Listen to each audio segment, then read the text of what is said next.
The bullpen phone rings in the fourth inning. Not for you. You know that already, from the sound alone.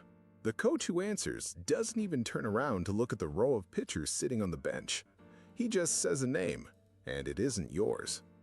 So you go back to what you were doing, which is nothing, which is what you've been doing since first pitch, and which you'll keep doing for another 4 innings unless the game falls apart badly enough to need you. That's the actual job. Not the pitching, the sitting, waiting to find out whether tonight is the night you exist. Every bullpen role in this sport was invented to solve a problem nobody wanted to name out loud. Some pitchers are only useful in situations too specific, too narrow, or too undignified for anyone to build a Hall of Fame plaque around. So the sport built stats, rules, and nicknames instead, half of them accidental, half of them openly insulting, just to keep track of jobs that don't really have names anywhere else in professional sports. There's no equivalent in any other league. Nobody in the NBA gets a specific invented statistic just for existing on the bench correctly. Baseball had to build one because the bullpen kept doing work the rest of the sport refused to see. Let's go through what those jobs actually are, starting with the one that rewards you for failing. The Vulture Win. The Vulture Win exists because of a loophole nobody bothered to close. Picture this. You come in, you're supposed to protect a 2-run lead, and instead you blow it completely. A double, a single, a sacrifice fly, the tying run scores, maybe the go-ahead run too. By any honest measure, you just lost your team the game. Except your team comes back the very next half inning and retakes the lead while you're still technically the pitcher of record. The official score has no choice. You get the win. Not a save, not a hold, a full official win, logged in the record book exactly the same as if you'd thrown a complete game shutout. The stat sheet cannot tell the difference between a hero and a man who got extremely lucky that his hitters bailed him out 90 seconds later. Pitchers hate this stat almost as much as they secretly love collecting it. Nobody puts Vulture Win on a Hall of Fame ballot, and everybody knows exactly which pitchers built entire seasons stealing them. There's no fixing it either, because the rule that creates the Vulture Win is the same rule that makes the win column mean anything at all in the first place. Baseball has always credited the win to whoever happened to be the pitcher of record when the go-ahead run scored, full stop. No judgment call about who actually deserved it. It's the same mechanism that occasionally hands a win to a starting pitcher who got shelled for 6 runs in 4 innings, as long as his offense scores 7. The Vulture Win just makes that same flaw more obvious in relievers because relievers change so often within a single game that the pitcher of record title can flip 2 or 3 times before the 9th inning is even over. Bottom line? It exists because the sport never built a stat honest enough to separate luck from performance. The hold.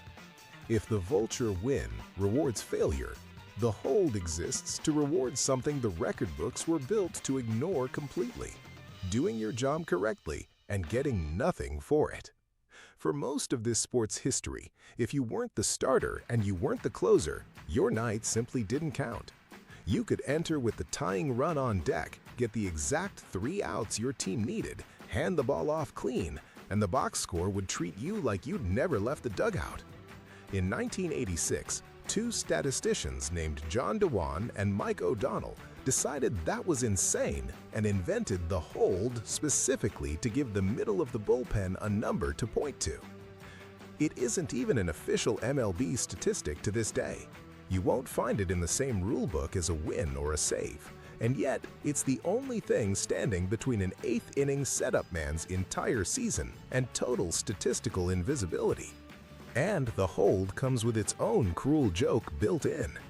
You can pitch a scoreless inning, protect the lead perfectly, hand it to the next guy, and still, on paper, end up with a loss that same night if the pitcher after you gives the lead back later. The rule doesn't care. You did your job. The stat sheet will still make you look like you didn't. Even at its best, the hold barely gets to shine.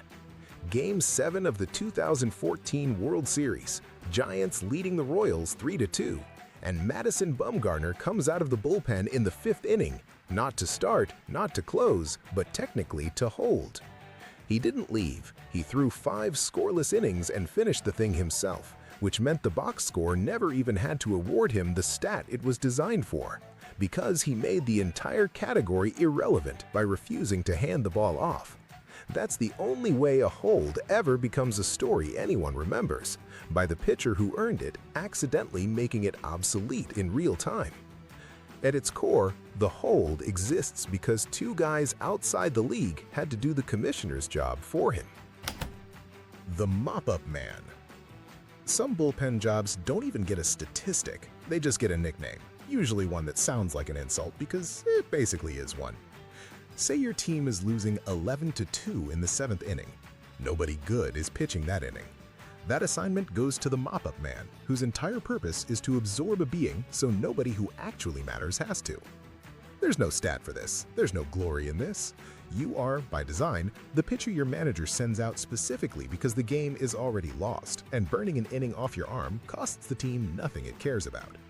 Do it well enough, long enough, and the only reward is that you get to keep doing it. There's an ugly kind of logic hiding underneath that assignment too.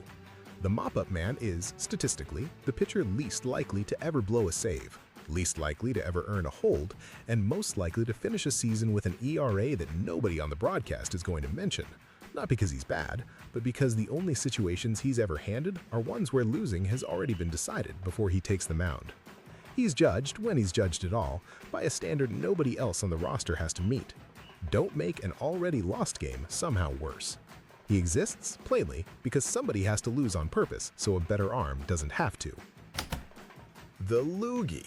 Then, at the complete opposite end of the roster, there's the specialist whose entire career got legislated out of existence by a single rule change. For decades, certain left-handed relievers built entire livelihoods around facing one batter, sometimes literally one, before walking right back to the dugout. The nickname was blunt to the point of being cruel. LOOGY, short for lefty one-out guy. In their prime years, from 2001 to 2004, more than 3/4 of left-handed relievers who weren't their team's closer averaged less than a single inning per outing.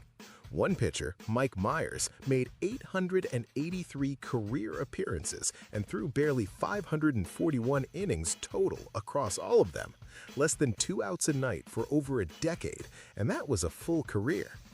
Then, in 2020, Major League Baseball installed the 3-batter minimum. Enter the game, face at least 3 hitters or finish the inning, no exceptions beyond injury. The rule was sold as a pace-of-play fix. For the LOOGY, it was closer to an extinction event.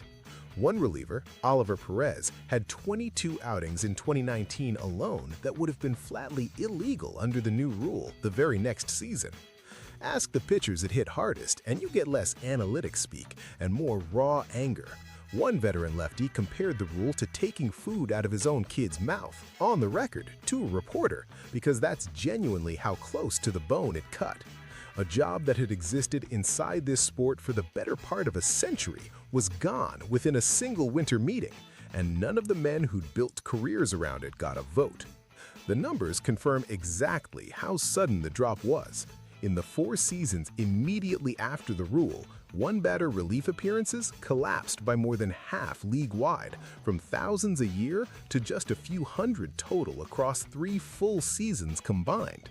Teams didn't slowly phase the rollout, they stopped being legally allowed to use it the way it had always been used, overnight. And every front office in the sport had to rebuild its bullpen depth chart around pitchers who could now survive facing hitters from both sides of the plate in the same outing, a skill a whole generation of specialists had never once needed to develop. He got legislated out of a job he never once got to vote on. The opener. If the LOOGY got erased by a rule, the opener got invented by a team that had run out of better options. May 19, 2018, the Tampa Bay Rays, a franchise that has never once had the payroll to out-talent anybody, started a veteran closer named Sergio Romo, not in the 9th inning, where he'd spent his whole career, but in the 1st. He faced the top of the Angels' righty-heavy lineup, got through it clean, and then walked off the mound to let an actual starter take over from the second inning on. Nobody in the sport had built a game plan this way before. The pitcher who'd normally start didn't start. The pitcher who'd normally close opened.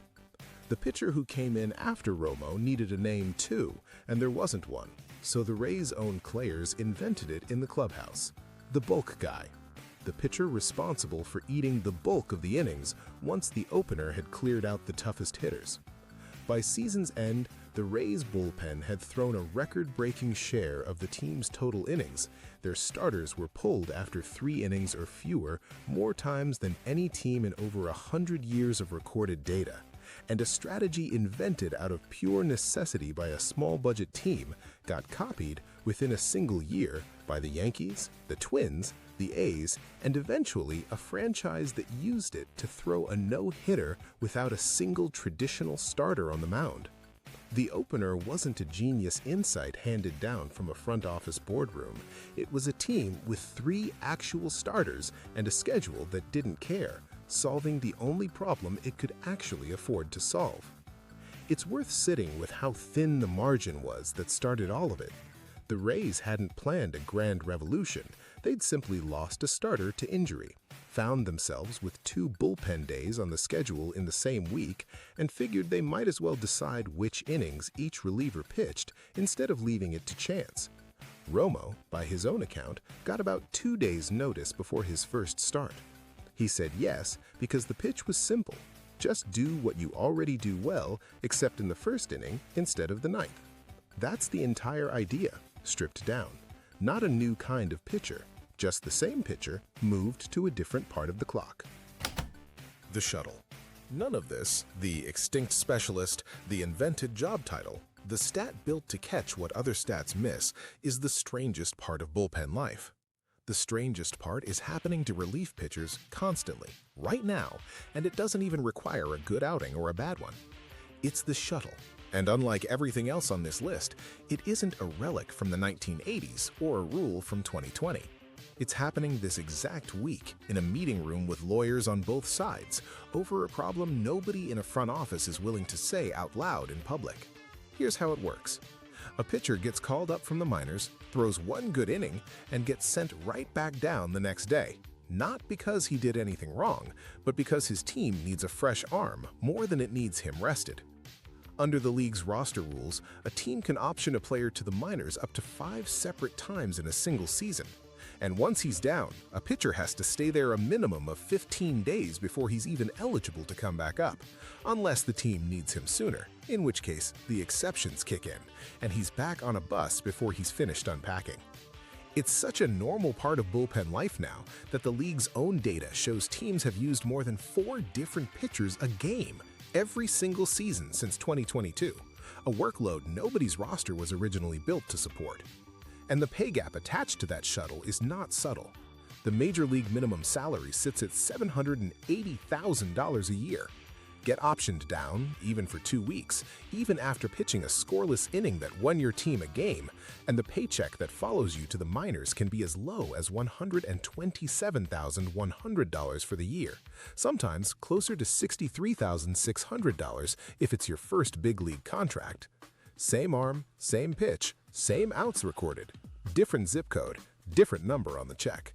It's such a widely recognized problem inside the sport that this very week, the Players Union sat down across the table from the league and formally proposed cutting that 5 option limit down to 3, with extra pay and service time protection built in for pitchers who get shuttled out after a heavy outing.